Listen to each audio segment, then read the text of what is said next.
There is a saying in the construction business: paint hides the sins, but the foundation carries the weight. I've lived my life by that rule. I'm a master carpenter and a licensed general contractor. I have calluses on my hands that are older than my marriage. My wife Vanessa is a high-end real estate agent.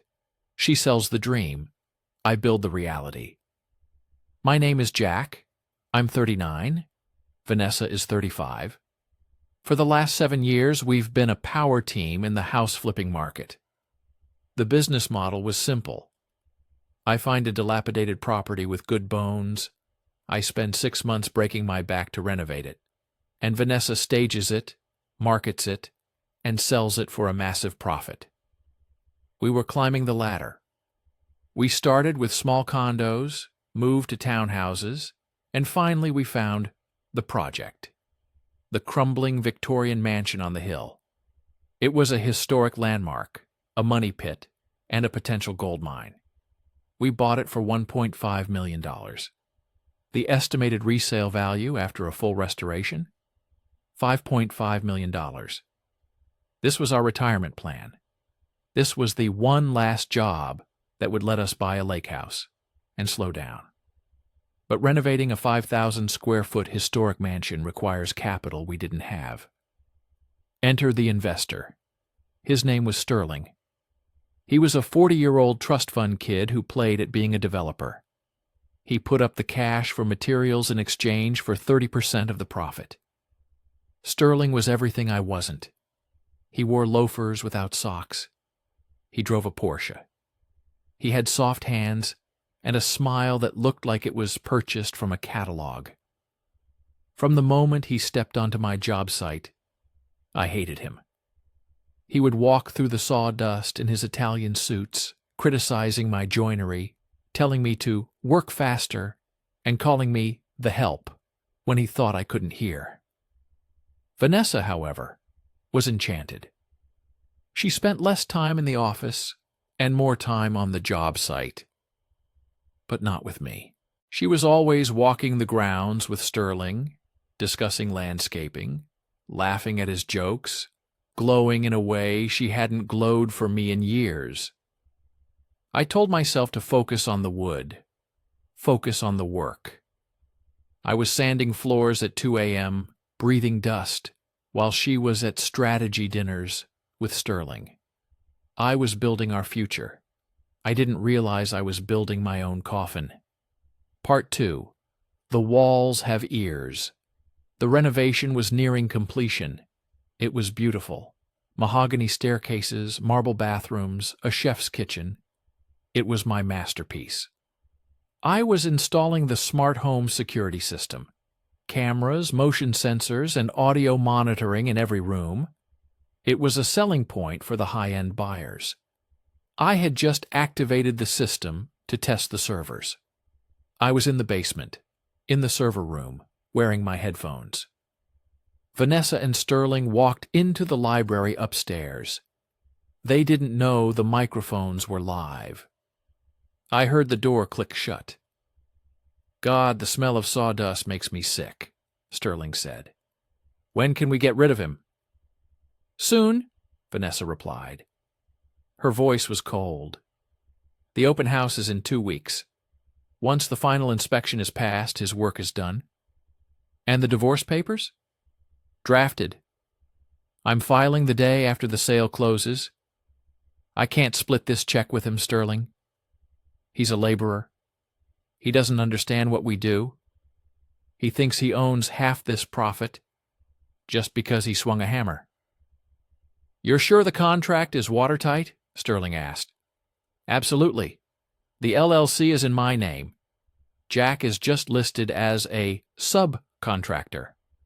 I'll pay him a standard hourly wage for his time, claim the rest is market appreciation due to my branding, and we take the $4 million profit to Paris." "I love it when you talk numbers," Sterling purred. Then came the sounds that no husband should ever have to hear. I sat there in the dark basement, surrounded by the humming of servers. A laborer. standard hourly wage. I had poured my blood into this house. I had fallen off a ladder and broken a rib, and kept working because we were behind schedule. I had sacrificed my weekends, my sleep, my health, and she planned to treat me like a hired hand. She planned to steal my sweat equity and run off with the guy who mocked me. I took off the headphones. I didn't storm upstairs. I didn't confront them with a hammer. I'm a carpenter. I know that if you want to bring a house down, you don't smash the windows. You pull the load-bearing beam. Part 3. The Mechanics of Revenge. I had 2 weeks before the open house. I continued to work. I smiled at Vanessa. I nodded at Sterling. "Almost done, Jack?" Sterling would sneer. "Just finishing the final touches," I'd say, "making sure everything is up to code." I went to my lawyer, a guy named Old Man Miller, who specialized in construction law. "They set up the LLC in a way that cuts me out of ownership," I explained. "But I never signed an employment contract." Miller smiled. "So, you're an unpaid contractor?" "Technically, yes. I haven't drawn a salary in 6 months because we were putting it all into the house."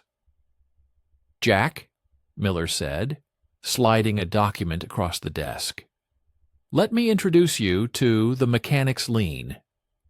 For those who don't know, a mechanic's lien is a legal claim that a contractor can place on a property if they haven't been paid for materials or labor.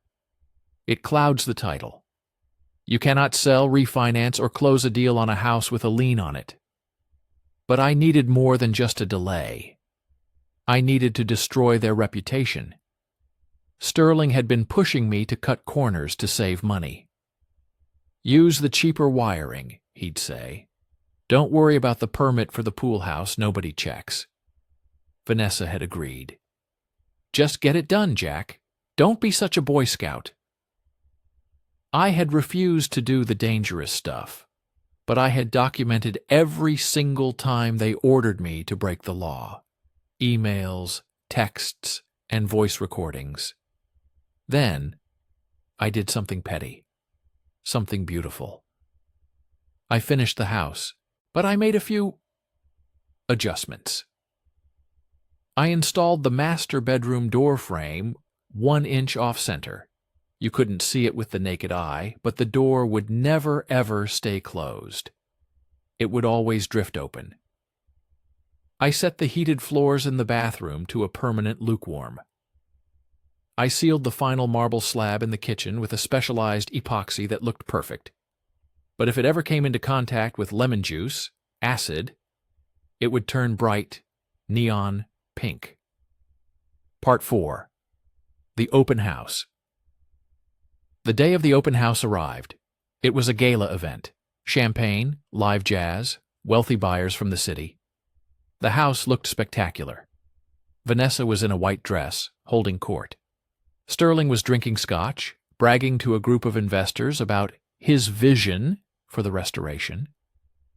I showed up in my work boots and a flannel shirt.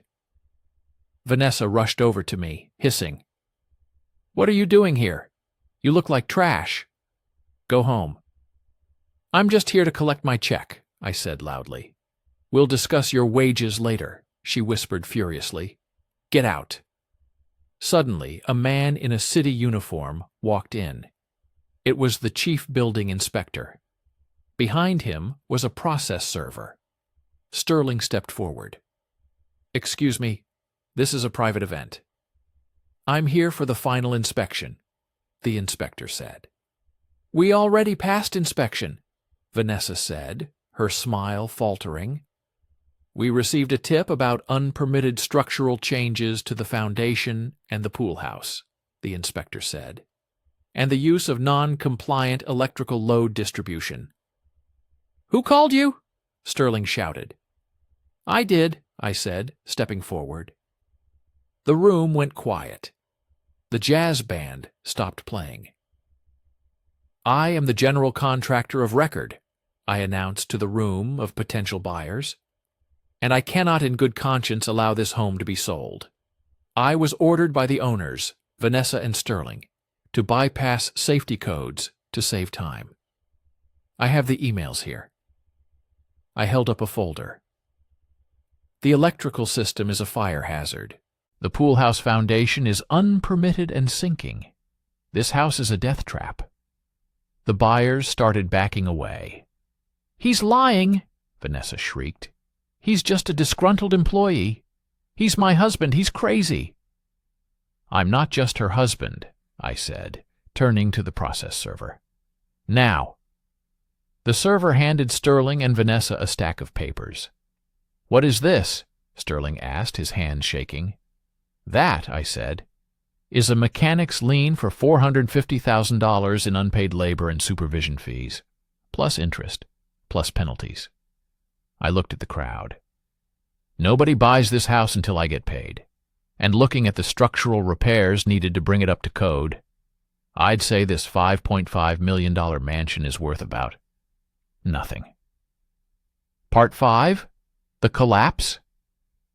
The party ended instantly. The buyers fled like rats from a sinking ship. The city inspector slapped a bright red, "Unsafe structure, do not occupy" sticker on the front door. Sterling tried to punch me. He missed, slipped on the polished floor, which I had waxed a little too enthusiastically, and broke his nose. Vanessa just stood there, staring at the red tag. "You ruined us," she whispered. "You ruined my deal." "I built this house," I said. "I can take it apart." Part 6. The foreclosure. The aftermath was a slow-motion car crash. Because of the lien, the sale fell through. Because of the red tag, the bank froze the construction loan. Sterling was leveraged to the hilt. He couldn't pay the loan back without the sale. The bank foreclosed on the property. But here's the kicker. In a foreclosure auction, the mechanic's lien has to be settled.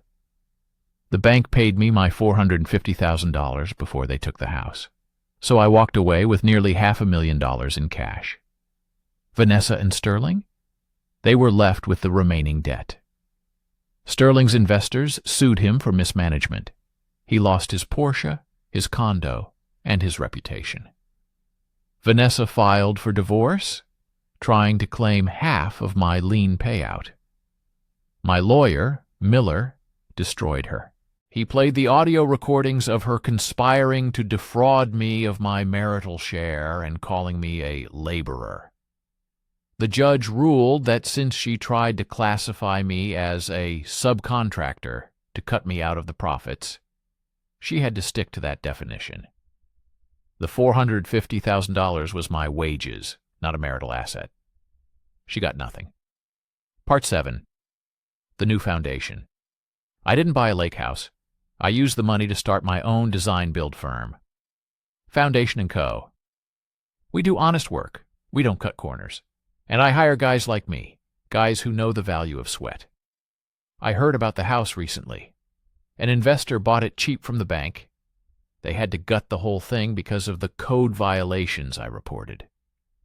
Vanessa is working as a junior agent for a rental agency now. She shows studio apartments to college students. I saw her at a hardware store a few months ago. I was buying lumber for a custom timber frame home I'm building. She looked tired. She looked at my new truck. She looked at the ring on my finger. I'm not married, I just bought myself a nice ring because I earned it. She started to walk over, maybe to apologize, maybe to ask for a loan. I turned my back. I picked up a bag of concrete mix, threw it over my shoulder, and walked out. I don't have time for people who only care about the paint. I'm too busy building things that last.